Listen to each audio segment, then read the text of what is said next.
Muy buenos días, muchísimas gracias, Loli. Pues sí, son ya 14 años.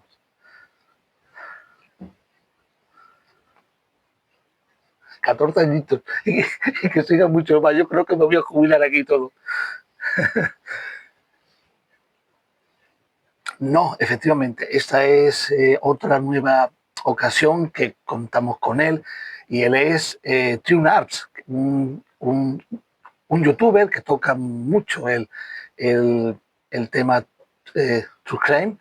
Y es un canal que yo invito a que la gente lo vea, que se suscriba, porque toca el tema de la criminología, de los crímenes, cómo se investigaron, pero tiene algo especial que a mí me llama poderosamente la atención y es esa empatía que tiene todo el programa, todo el relato que él va describiendo, cómo se produjeron las investigaciones con la familia. José Ruz, muchísimas gracias por estar aquí. Bienvenido. Gracias a ti por invitarme otra vez. Gracias. Creo que no ha salido tu valiosísima vale, no te preocupes. Pues nada, que muchísimas gracias por invitarme a ti. Por invitarme otra vez aquí a tu programa. Es un verdadero placer. Mira, yo la idea que tenía hoy es de rendir un homenaje a esas familias cuyas desapariciones aún están, están pendientes de que se esclarezcan, porque es un tema que yo noto en tus vídeos que a ti te afecta particularmente. Un denominador común en esas investigaciones, en esas desapariciones, que todo hay que decirlo, un porcentaje alto son desapariciones voluntarias, otras son resueltas, pero un porcentaje yo creo que preocupante no se tiene idea.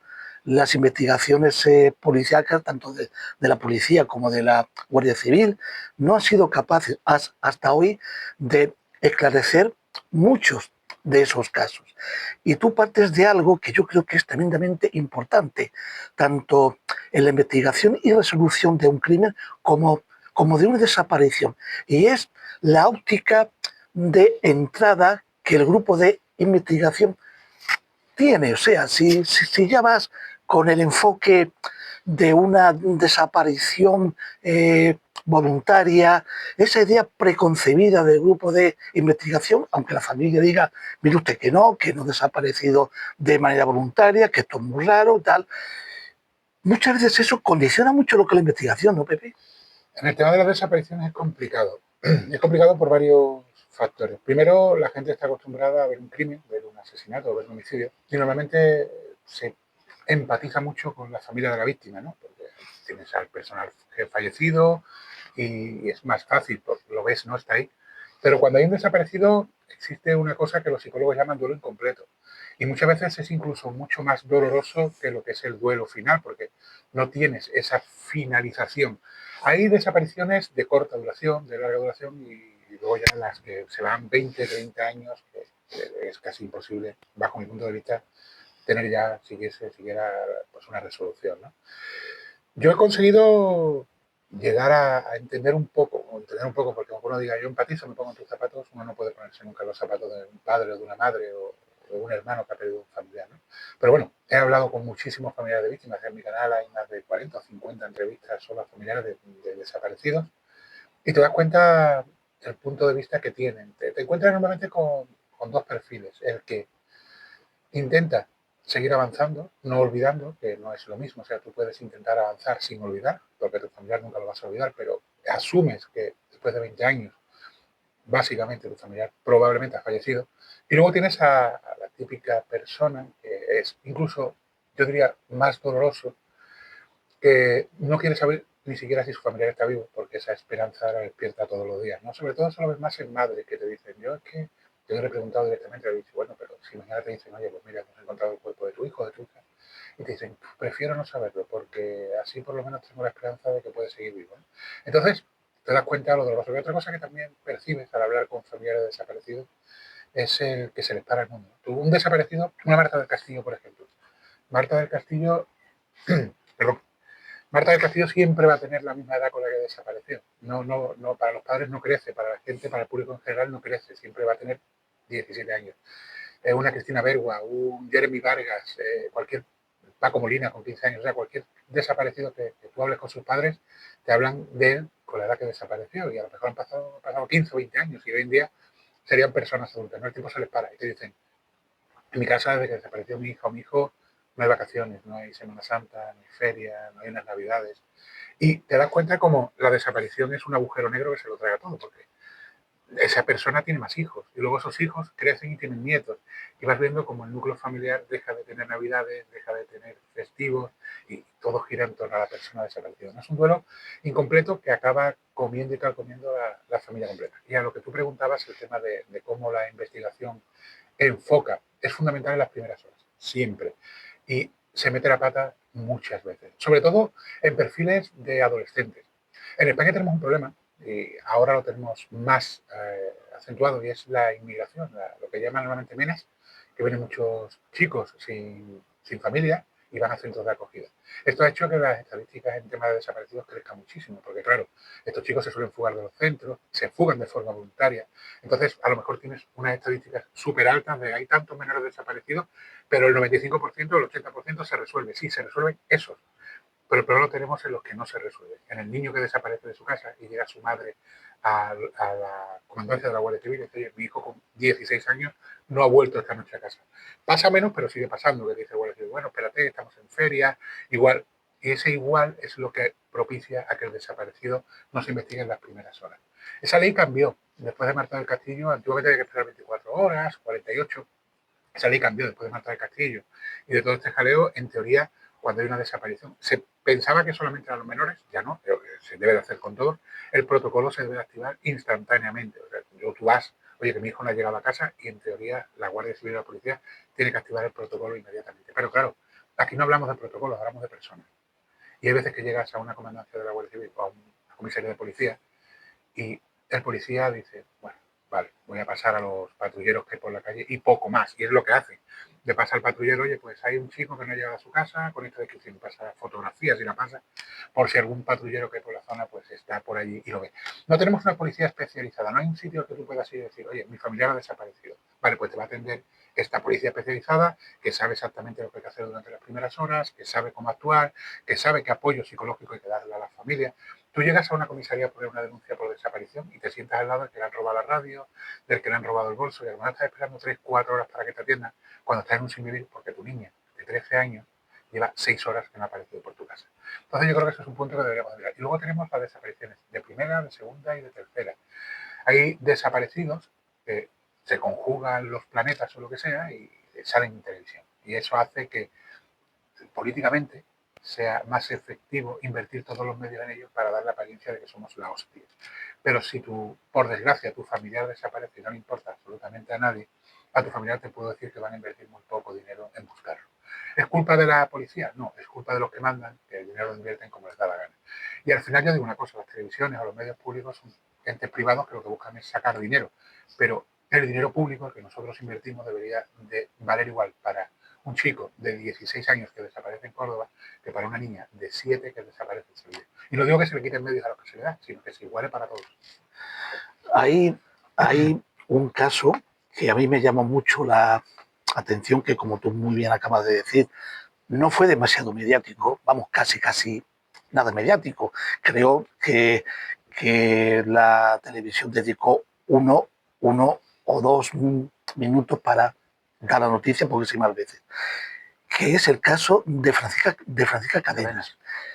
Esta mujer, por las circunstancias específicas y por el trayecto que había desde su casa hasta donde supuestamente desapareció, llama poderosamente la atención, eh, eh, pero más llama la atención el primer abordaje que hace la Guardia Civil y que al cabo del tiempo, después de 8 años, es cuando interviene la UCO. ¿Qué es lo que pasó ahí, Pepe? A ver, la UCO, en la Unidad Central Operativa, la excusa que siempre ponen es que no hay medios, es que no somos tantos. Bueno, pues invertir medios, ampliarla, poner más gente en la UCO. La UCO no solamente se dedica a la desaparición, se dedica a las desapariciones, los homicidios. Ahora la estamos viendo muy activa con el tema económico, con el tema del gobierno y todas estas cosas. Es un grupo de élite de la Guardia Civil, con los mejores investigadores que te puedes echar a la cara. Yo conozco uno de ellos. A ver, el Francisca Cadenas. Francisca Cadenas se abordó mal desde el principio, como has dicho. Francisca Cadenas desaparece en un rango de 50 a 100 metros. De su casa a... Bueno, te cuento más o menos la historia, porque la traté hace poco. La mujer estaba en su casa, ella era muy amiga de un matrimonio. Este matrimonio tenía una hija pequeña. El matrimonio estaba compuesto por un hombre que era guardia civil, que sería guardia civil. Entonces, ella, pues habitualmente se quedaba cuidando de esta niña cuando el matrimonio tenía que hacer algo. Y esa tarde-noche se quedó cuidando de esa niña. Cuando el matrimonio llegó, en torno a las 9 de la noche, creo que eran 9:30, ella pues decidió acompañar al matrimonio al coche. El coche que estaba en la calle de al lado, que además tenía que pasar por un pasadizo, digamos, que es peatonal, que es un túnel, pero un túnel bien iluminado y que son 20 metros, o sea, en la calle peatonal. Bueno, ella salió de su casa, se cruzó con su hijo que llegaba y le dijo al hijo, oye, no te hagas nada de comer, que yo ahora te lo preparo cuando regrese, que voy a dejar a la chiquilla y vuelvo.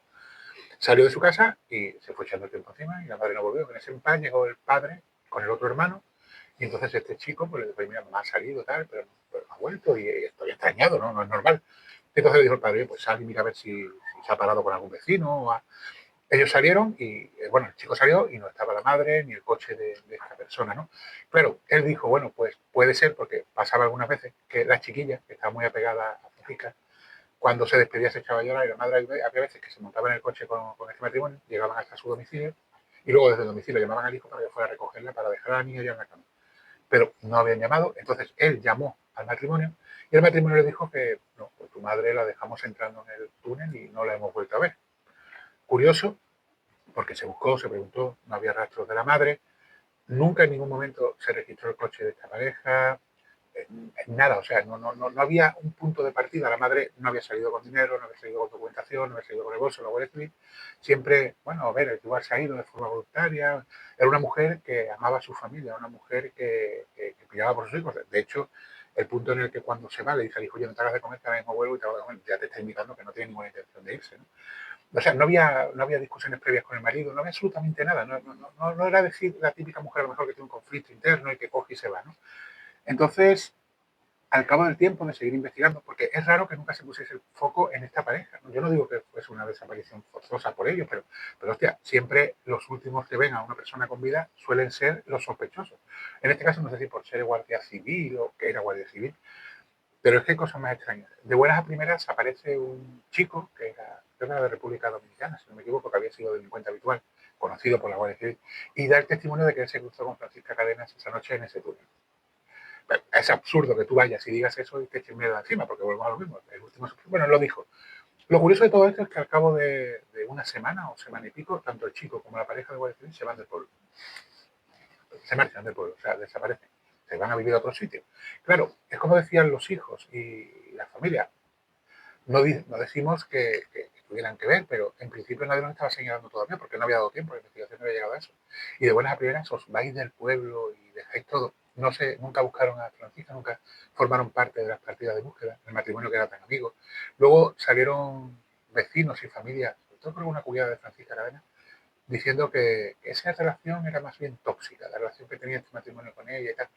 En fin, hay una serie de historias que rodean el caso de Francisca Aravena bastante complicadas. Y ahora con el tiempo, la UCO ha llegado a hacer la investigación, ha empezado a tomar medidas, a controlar, a hacer su investigación, ¿no? Pero claro, a estas alturas, ¿qué van a sacar? ¿Qué van a medir? ¿Qué pruebas van a coger del túnel si hace ya un montón de años que pasó el suceso? ¿No? Pero sí, es un caso extraño que ha tenido poca repercusión y que yo creo que había un punto de partida bastante interesante del que arrancar, que era ese matrimonio que dejó a Francisca aquella noche en el túnel, ¿no? Yo por lo menos hubiese, si hubiese sido el investigador al cargo, hubiese cogido el coche, hubiese hecho pruebas de ADN, etcétera, etcétera, simplemente por ver si Francisca se había montado esa noche en ese vehículo. Pero no sé. El túnel al que tú haces referencia, estamos hablando de una zona que es peatonal, es un poco más que un pasaje, Sí, un pasaje para pasar de una calle a la otra. con casas y eso. Exacto. ¿Y cuánta distancia hay desde el domicilio de Francisca hasta el Hasta el coche? final del túnel, que es donde tenía aparcado el coche, habrá unos 100 metros. O sea, que no hay más. O sea, que está muy cerca. Si es que es una calle, pues la calle de atrás es donde está el coche y el pasadizo lo que hace es unir una calle con la otra. Cuando, por ejemplo, no hay una calle que abra, pues imagínate entre dos bloques de pisos, o entre dos casas, porque son casas del pueblo, pues hay un pasadizo para cruzar a la otra calle. O sea, es muy poco, 100 metros creo que son, pues así. No creo que lleva, es que no lo recuerdo exactamente, pero unos 100 metros. Evidentemente la UCO todavía no ha podido No, llegar a ninguna conclusión. han empezado ahora, pero ya a estas alturas no van a encontrar, bueno, no creo yo que no van a encontrar gran cosa, por ejemplo, en el coche de esta persona o en el testimonio. Imagino que lo que harán es volver a tomar declaración, ver si hay contradicciones. Es lo típico, ¿no? Ver si hay contradicciones, ver en qué punto puede flaquear una con otra. Sí, imagino que igual incluso pinchar algún teléfono, pero a ver, hay casos que se han resuelto después de mucho tiempo. Ahí tienes a Chavero, por ejemplo, a Manuel Chavero, que después de mucho tiempo, al final la UCO dio con el personaje que había acabado con su vida, ¿no? O, por ejemplo, pues Juana Canal, que fue muy casual, pero también Juana Canal desapareció en 2003 y unos senderistas en 2019 encontraron unos huesos en el monte y además a kilómetros de donde podía desaparecer Madrid, creo que aparece en Ávila, si no me equivoco, no recuerdo exactamente el pueblo. Y encuentran unos huesos, se analizan, en 2019 se analizan en el 20, se descubren que pertenecen a Juana Canal, pues hasta el 22 no se le dice a la familia que su familiar ha aparecido, o sea, los restos. Y se resolvió, se consiguió meter a la expareja en prisión y acusarle de homicidio y está cumpliendo condena ahora mismo. Casi a punto de prescribir, porque pasaron 19 años. Mm. Pepe, ¿qué criterios usas tú para seleccionar los casos de desapariciones? ¿En qué te basas? Yo realmente, o sea, yo sé mucho, hay gente que el criterio que sigue es, oye, pues este caso me va a dar más clic o me va a ser más rentable. Yo no, yo simplemente, todo caso de desaparecido que cae en mis manos, lo trato. Es una cosa que, no sé si es por algo moral o ético de decir, oye, todo el mundo tiene que tener su ventana y todo el mundo tiene que tener su audiencia y aunque sea una persona que a priori no da rating, como se dice, ¿no?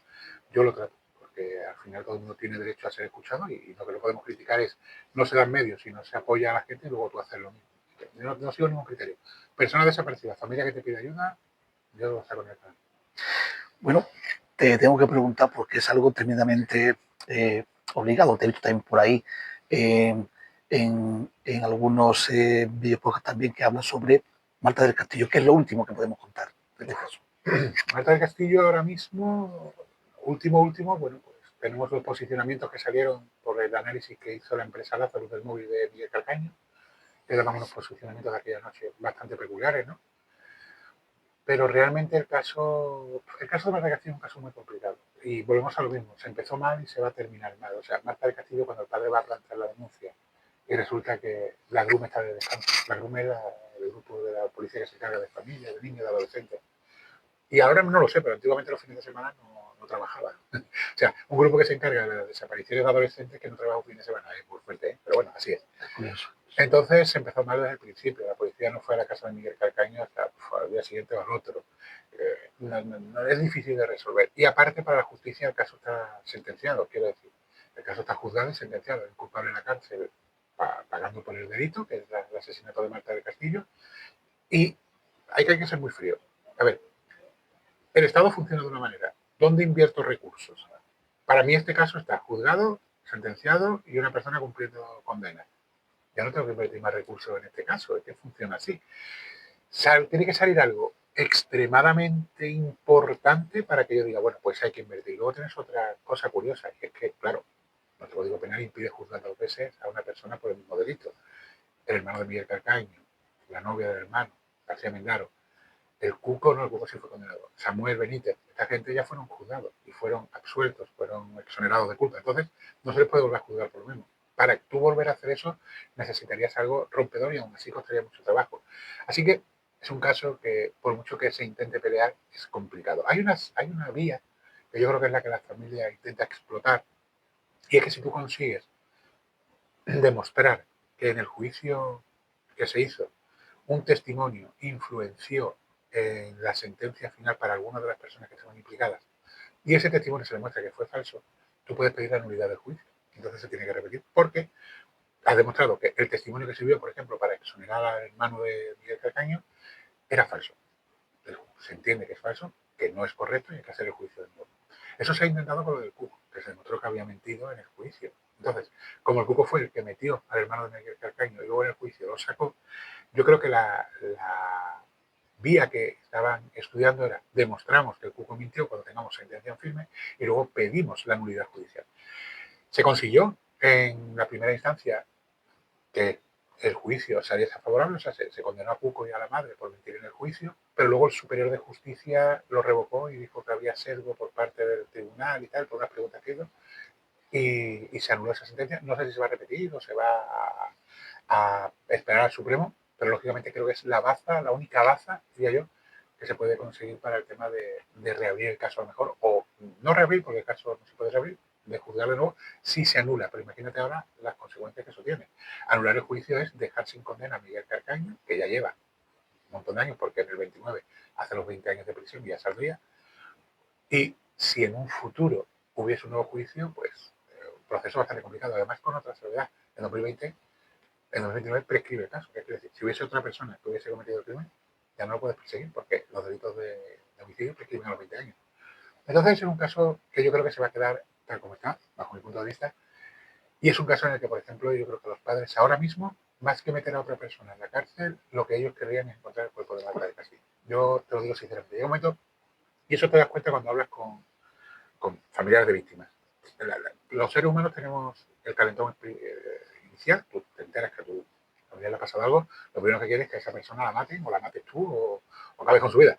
Eso se va apaciguando con el tiempo, el sentimiento de venganza se va quitando y lo que te queda es la resignación y el perdón. Mucha gente llega incluso a perdonar a la persona que ha cometido un delito. Y entonces, como ya no piden venganza, ellos realmente lo que quieren es estar o tener constancia de dónde está su familiar fallecido. Yo creo que está en ese punto. Yo creo que es más el deseo de conseguir saber dónde está el cuerpo de Marta que incluso de meter a alguien más en prisión. Es la impresión que me da. En algunos videopodcasts que tú haces, Pepe, yo te he visto enfadado, Sí.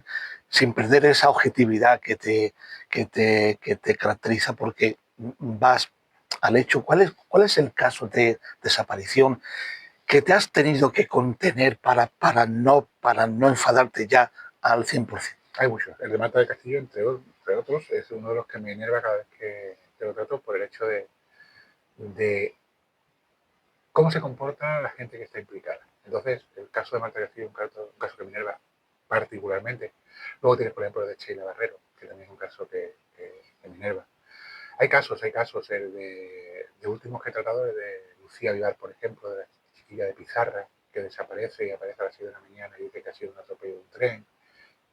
Es que hay muchos casos. Mario Biondo, por ejemplo, también es un caso que te altera, ¿no? Viendo cómo se llevó la investigación. Es que normalmente te cabreas o te indignas bien por la investigación, que ha sido pésima, o bien, por ejemplo, por luego el trato que ha recibido la familia. Tú ves, por ejemplo, el caso de Marta Calvo, en la que observas cómo el asesino habla, cómo el asesino se comporta, y te enerva la forma de ser, pero es que te enerva más todavía cuando te das cuenta que antes de matar a Marta ya había matado a 2 chicas y había hecho 11 tentativas de homicidio. Y como eran prostitutas nadie le prestó atención, ¿no? Y eso también te enerva. O ves, por ejemplo, cuando hay un delincuente que ha cometido un delito flagrante y está 7 años en prisión, sale, reincide y mata, por ejemplo, a un niño como pasó en el crimen de la Rubén, que el tío había matado a una chica que fue enseñada en un piso de una inmobiliaria, salió y el día de Halloween cogió a un niño de 3 añitos, se lo llevó a su casa, abusó sexualmente de él y lo mató, diciendo el mismo que no estaba preparado para salir de prisión. Entonces, Esos casos tenemos, hay muchos casos que te sacan de quicio. Bien sea por decisiones judiciales o bien sea por investigación o por el comportamiento del asesino. Eh, Pepe, tenemos una buena policía, unos buenos cuerpos de fuerzas y cuerpos de seguridad del Estado para hacer frente, independientemente de los recursos que ya hemos coincidido que son escasos, para hacer frente a la complejidad de lo que es una desaparición y que esa complejidad va en aumento cada día que pasa. Tenemos muy buena policía judicial, o sea, hay muy buena policía judicial en Guardia Civil y en Policía Nacional. El problema es, ¿llega a esa buena policía todas las desapariciones? Quiero decir, cuando tú vas al puesto de comandancia de la Guardia Civil de tu pueblo, ese hombre que está ahí a lo mejor, si es un pueblo pequeñito, es el típico ya que está a punto de jubilarse, que no tiene formación, porque al final esto depende de formación. Y no es que el hombre no quiera hacer su trabajo bien, es que no sabe hacer su trabajo bien. Entonces, tenemos buenas, hay muy buenos. Por ejemplo, en el caso de Juana Canal, ¿por qué pegó el salto que pegó? Pues porque entró un nuevo sargento en el cuartel de la Guardia Civil que venía de haber recibido hacía unos días una formación en caso frío. Él llegó y dijo, oye, ¿qué expediente tenemos aquí que sea caso frío? Y apareció el de Juana Canal. Y el tío lo resolvió el caso en un año. Entonces, ¿tenemos buena policía? La hay. Hay muy buenas personas que trabajan. Bueno, en realidad no es que haya malas personas, hay gente que no tiene formación o gente que no tiene recursos.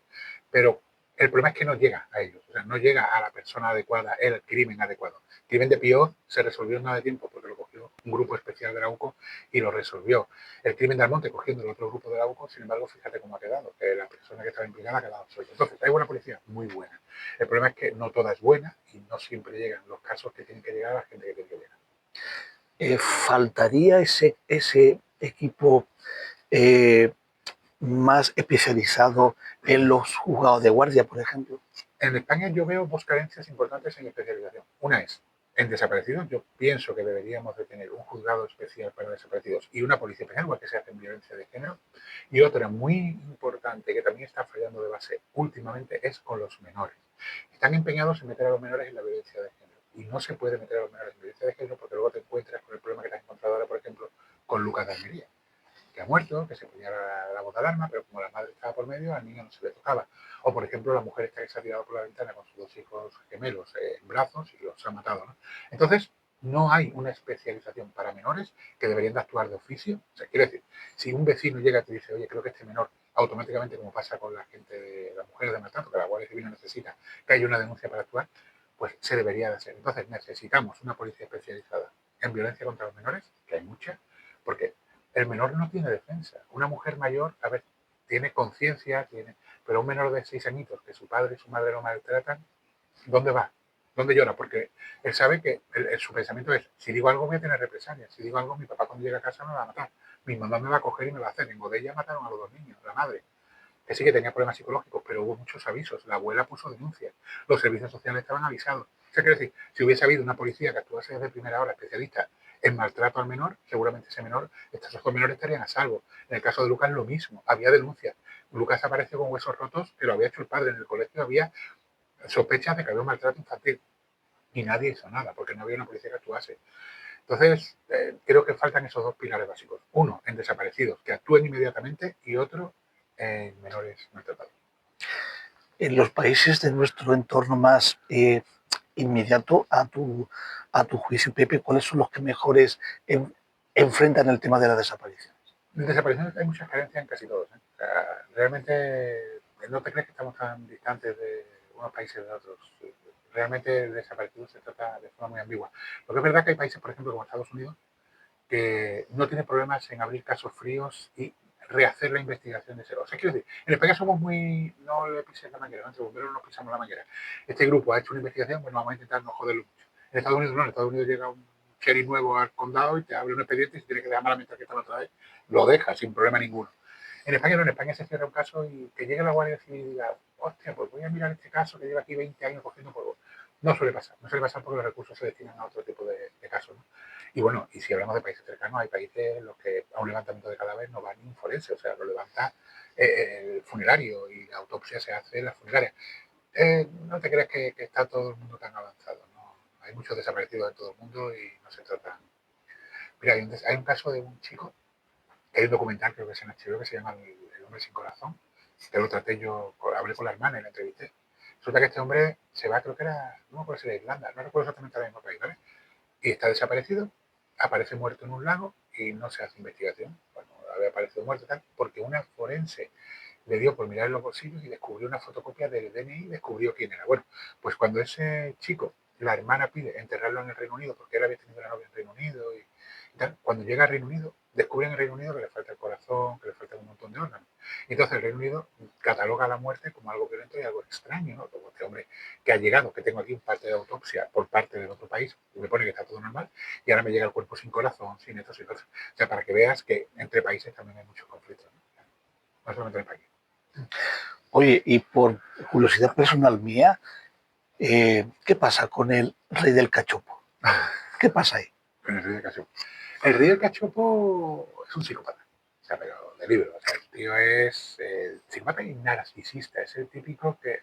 A la gente está muy confundida con el narcisista. Se piensa que el narcisista es una persona que se lo tiene muy querido. Y en realidad sí, pero no. O sea, el narcisista necesita la aprobación de los demás para sentirse bien. Le afectan muchísimo las críticas. Tú coges a un narcisista y lo criticas y no es que te hunde. O sea, es que vas y puede hundirte, te hunde porque le afectan realmente. Y el rey del cachopo es así, el rey del cachopo es un tío que es muy narcisista, ya estafaba desde muy jovencito, de hecho él militaba en un partido muy joven de ultraderecha y se infiltró, creo que fue en comisiones obreras, si no me equivoco, En un sindicato, exacto, para intentar coger y espiar, no sé qué tal, y al final acabaron echando de los dos, de Comisiones sí. Obreras y del otro partido. Luego se fue a Málaga y estafó a una revista de estas de pequeños comercios porque dijo que iba a hacer no sé qué de cuánto. La gente invirtió y se llevó el dinero y se piró. O sea, y luego llegó a Madrid, abrió su primera sidrería. El tío fue a participar en un concurso de comidas y tal. Quiso sobornar al jurado y le dijo, claro, no, ni de coña.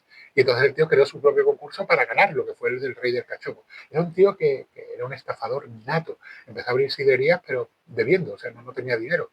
Y parecía que tenía mucho y no tenía tanto, ¿no? Conoció a esta chica, Heidi, que conoció a la chica porque la chica fue a pedir trabajo a su sidrería, la metió a trabajar, el tío le molaba, y una noche que salieron a comer todos los de los trabajadores, él se apuntó, salió con ellos, y resulta que comiendo con ellos, cenando, llegó un exnovio de Heidi y se la lió parda. Y él la defendió y la otra pues vio algo y tal, y empezaron juntos. Siempre fue una relación muy tóxica, imagínate un tío de 42 años, una chica de 20 y tantos, ella era también de República Dominicana, creo, o si no me equivoco, y súper atractiva, una chica muy guapa.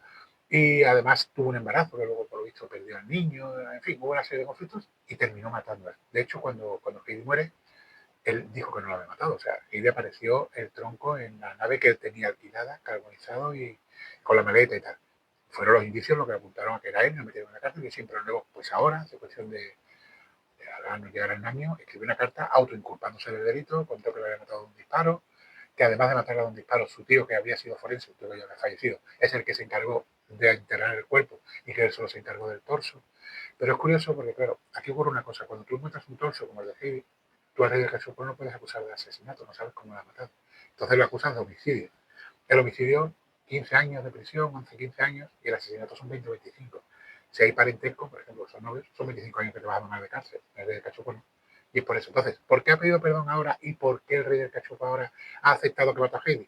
Pues porque ahora puede acceder a permisos. Y una condición sine qua non para poder hacerlo es que pidas perdón y reconozcas el crimen. O sea, cuando tú ves a delincuentes que cuando llevan 7, 8, 10 años en la cárcel, empiezan a mandar cartas admitiendo el crimen y pidiendo perdón por ello a la familia y tal, no es que lo hagan porque sean los más buenos, porque se hayan redimido y han dicho que bien, he visto a Dios, no, lo hacen porque es el momento en el que pueden pedir permisos, en el que pueden acceder a esos permisos de tercer grado, de segundo grado, de fines de semana, y la condición es esa, arrepentirte del delito y reconocerlo. Por eso también Albert López, el de Guardia Urbana, ahora ha reconocido el crimen también.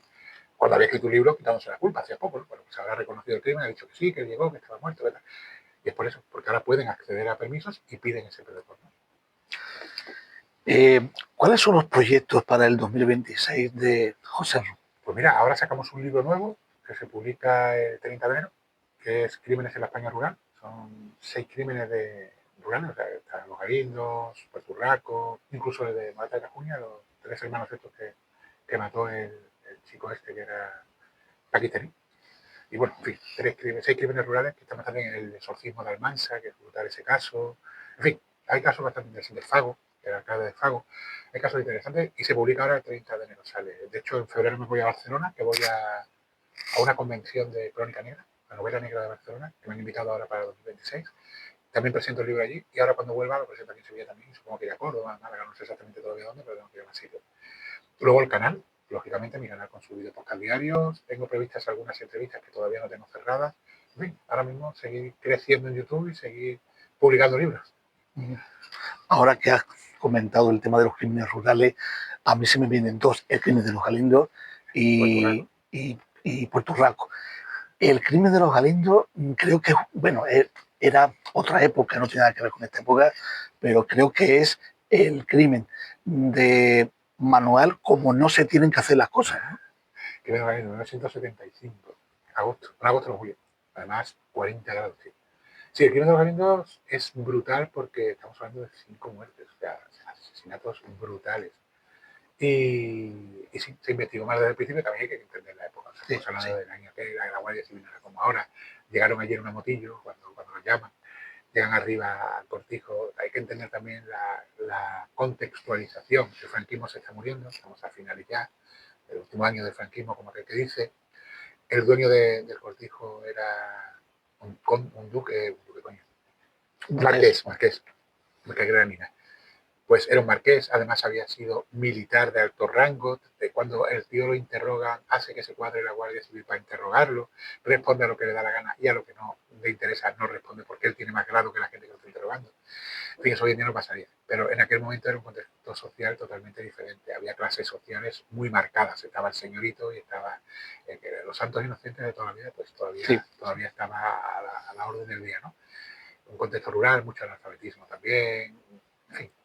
Era un caso, es un caso súper interesante, cuando te metes a analizarlo, cómo se culpó a una persona y se le tachó en el pueblo, y luego Frontera, en el 82, cuando desentierra los cuerpos y hace la nueva autopsia, se da cuenta de que no, que también habían sido víctimas. Como ahora el hijo del marqués, hace un par de años creo que fue, sacó el libro en el que dice, cuenta su verdad y cambia un poco la perspectiva, ¿no? Habla de que hay una persona ahí que fue el que mató a la gente, que su padre lo sabía y el administrador también, y que ayudaron incluso a mover los cuerpos y a ocultar, por ejemplo, a Zapata, el capataz, que lo metieron en el armario. Y, en fin, es un caso interesantísimo porque además también la época era propicia para que pasase lo que pasó. ¿Se puede hablar que fue un crimen que se le fue de las manos tanto al administrador como al marqués de Greny por intentar tapar una estafa económica de una cooperativa? En realidad es lo que cuenta el hijo. O sea, por lo visto ellos estaban desviando dinero del cortijo para temas de edificaciones, de pisos. Y lo descubre Zapata, que es el capataz. Y, a ver, hay que entender un poquito. El cortijo no era del marqués, o sea, no era del marqués Es de la mujer. era de la mujer, de María de las Mercedes. El padre, cuando reparte la herencia, tenía 2 hijos. Tenía un hijo varón y a ella. Y tenía varias propiedades. Entonces repartió unas para el hijo y otras para la hija. De hecho, los Galindos no era de la hija. Lo que pasa es que el hijo varón fallece en un accidente de coche y todo lo que era del hijo varón pasa a María de las Mercedes.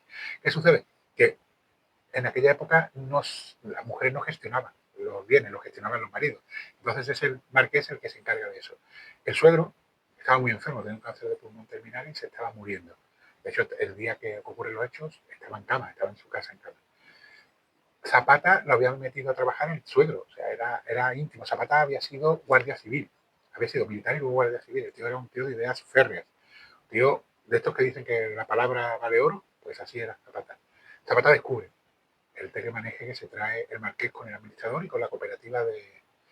No con la del pueblo, me queda blanco. Bueno, con una cooperativa. Paradas. De paradas no, de la cooperativa era de Écija, creo. Ah, bien. ¿Quién era de Écija? Sí, creo que era de Écija. Bueno, con la cooperativa. Y cuando él lo descubre, decide llamar al dueño real del cortijo, que es el suegro del marqués. ¿Qué pasa? Que en la casa del marqués, del dueño, el marqués tenía su despacho y en la casa había un conmutador que tú le dabas para arriba y podías hablar con toda la casa, o si le dabas para abajo solamente las llamadas entraban en el despacho. Y el día que él decide ir a visitar al dueño, llama, pero el administrador que estaba en la casa, porque el marqués estaba en Málaga en un entierro, había cambiado el conmutador y recibió la llamada a él. Entonces, él sabía que Zapata iba a ir a contarle, no sabía lo que le iba a contar, pero se lo olía. Entonces es cuando se organiza todo, habla con el marqués, organiza el marqués venir rápido en tren, van a la cooperativa. En la cooperativa, te lo cuenta el hijo, yo no sé si es la verdad, en la cooperativa le dicen que Zapata había estado días antes levantando la liebre, que intentaron sobornarlo, pero que no quiso coger el soborno. que tienen que callarlo. Entonces dice, bueno, es que vamos a ir a hablar con él. Entonces la cooperativa dice, pues llévate a fulanito, un matón que tenían allí. Entonces se van con el matón. Claro, cuando llegan al cortijo, el marqués, el matón y el otro, y cogen a Zapata, que se estaba vistiendo para irse a ver al suegro del marqués, pues es cuando se les va de las manos, porque esta persona, el matón, ya le pega un porrazo con una herramienta, le parte la cabeza, ya entra la mujer, matan a la mujer también, ahora resulta que llega un tractorista que no tenía que llegar y con una escopeta lo matan, luego coincide que Zapata había quedado con Pepe, con la mujer de Pepe, para que se quedaran pendientes de su mujer, de Juanita, que estaba mala, y él podía ir a Sevilla, y coincide que suben y matan también a la mujer de Pepe y a Pepe, en fin, al final es un cúmulo de situaciones que dan por lo que tú dices, porque se les va de las manos. Y Puerto Rico, si en el crimen de los Galindos hay 5 víctimas mortales, en Puerto Rico creo que llegamos a 11, ¿no? Creo que son 9 mortales O y 9. 11 heridos, creo, si no me equivoco. Y 11 heridos. Ya vais a estar en memoria. Pero Puerto Rico brutal. Puerto Rico es que a mí de los crímenes, ese sí o sea, decir que te gusta un crimen, no, me gusta el contexto en el que se produce, ¿no? Porque es el crimen psicológico. O sea, Puerto Rico es el claro ejemplo del Follow que se llama, de la locura compartida. O sea, es un pueblo en el que realmente el crimen comienza en los años 60. ¿Por qué? Porque hay una hermana, la hermana mayor, que tiene un romance. Imaginaros un pueblo en el que hay una separación como los Montesco y los Capuletos. O sea, tenemos dos bandos enfrentados. Uno es los patas peladas y los otros los amadeos. Bueno, pues el conflicto es por lo que se producían antiguamente los conflictos en los pueblos, por las tierras, por las lindes. Había lindes y uno decía que era suya y el otro decía que era del otro, ¿no? Que la linde estaba más para allá y la linde estaba más para acá.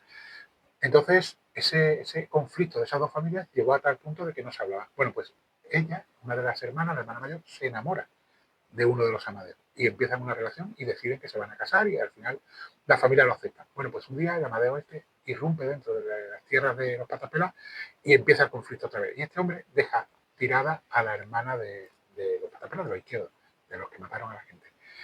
Ella lo toma como una ofensa personal a muerte, o sea, y los hermanos, y uno de los hermanos que no andaba muy fino, como venganza, viendo que su hermana estaba dolida, que en aquella época cuando te dejaba tu novio de mucho tiempo te quedabas para vestir santos, ¿qué es lo que hace? Que por la noche se mete en la tierra de los patas pelas y mata a Amadeo, se llama Amadeo. Lo mata a cuchilladas. Este hombre va a la cárcel, se pega un montón de años. En ese impasse, en el año 80 y no recuerdo cuál, la casa de los izquierdos sale ardiendo, se sospecha que ha sido intencionada por parte de los patas pelas y muere la madre. Que la madre estaba impedida en cama, entonces muere quemada. Ellos se van de Puerto Rico, se van a un pueblecito que hay justo al lado, a 5 kilómetros, a una casa en la que terminan desconectándose de la luz, desconectándose del agua, porque piensan que los vecinos los escuchan por los cables de la luz, que el agua se la van a envenenar, empiezan a dejar de salir, salen muy poco, no entablan conversación con nadie. Estamos hablando de gente que tenía bastante dinero, porque ellos tenían tierras y tenían ganado, y cuando se los cogen tienen 11 o 12 millones de pesetas en el banco. Hablamos del año 92, ¿eh? Bueno, pues dejan de salir, dejan de hablar con la gente, empiezan a hacer una endogamia, ¿no? A esto que están dos hermanas y dos hermanos todo el día juntos, rumiando. En ese impasse de tiempo sale el otro hermano de la cárcel. Y este hermano, ya casi en los 90, cuando llega a su casa y ve que ha muerto su madre quemada, quiere tomar otra vez venganza. Y se vuelve a ir a casa de los Amadeos, a busca de los Amadeos, y apuñala a Antonio. No lo mata, pero lo deja medio muerto. Como lo cogen otra vez la policía, porque lo cogieron otra vez, se lo llevan a un psiquiátrico. Y nada más que entra en el psiquiátrico le pega un infarto y se muere. Los hermanos que estaban con esta paranoia empiezan a pensar que todo esto es un complot de la Guardia Civil, de los jueces, de los médicos, del pueblo, que todo el mundo está en contra de ellos.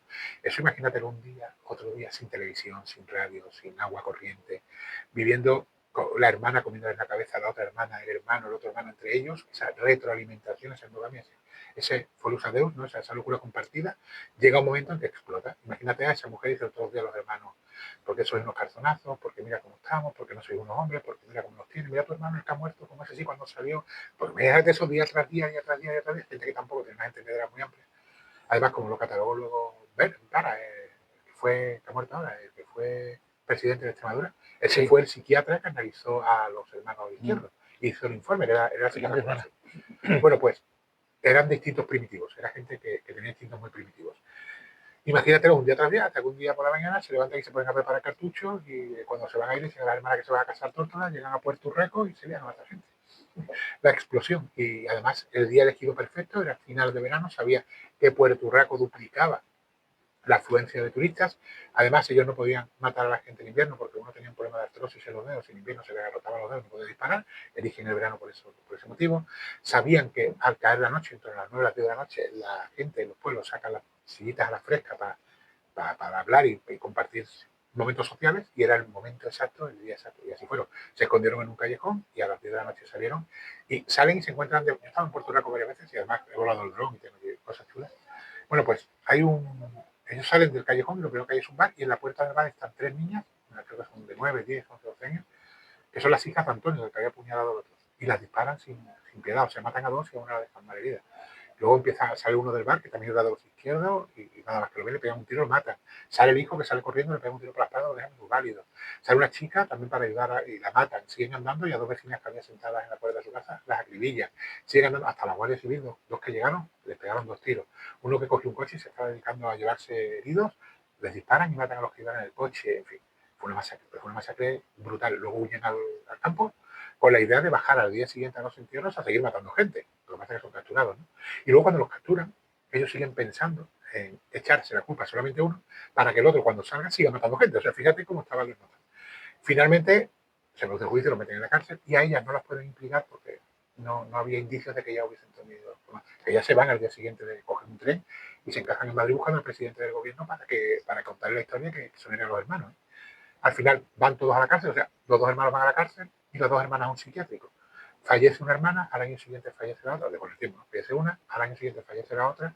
Después, uno de los hermanos fallece, el mayor pide permiso para ir al entierro, va al entierro, y en el entierro dice algo así como: hermano, te vas con el orgullo de haber vengado a tu madre, o algo así, ¿no? O sea, no estaban arrepentidos para nada. Y finalmente es el que queda vivo, que creo que es Emilio. Cuando le tocaba salir con la doctrina Parot, lo jodieron y lo dejaron dentro. No lo dejaron salir. Y el mismo día que le tocaba salir, se quitó la vida en la enfermería de la prisión. Jolín, pues bueno, España sigue siendo un país maravilloso. Sí. Y los crímenes rurales forman parte de nuestra ADN. O sea, exactamente, de nuestra entidad cultural también. Exacto. Y Puerto Rico es un lugar maravilloso, Parada es un lugar se come muy bien. maravilloso también. Y bueno, nuestro abrazo a todas esas familias de desaparecidos. Yo espero que se vayan resolviendo todos los casos. Sería lo ideal. Un fuerte abrazo para ellas. Este programa quiero que sea un homenaje para esas familias que tienen en su seno algún desaparecido. Y José Ruth, Triun Arps, y apúntense bien, Triun Arps, tenéis que suscribiros a este canal de este hombre porque merece la pena. Muchísimas gracias y feliz Navidad. Gracias a ti por la invitación. Y lo primero, decir que es una época dura para los familiares desaparecidos, precisamente por eso, por las Navidades, ¿no? Así que feliz Navidad a todos y próspero año nuevo. Muchísimas gracias. Loli, nos vamos ya. Que feliz fiesta también de ti. Un saludo. Saludos.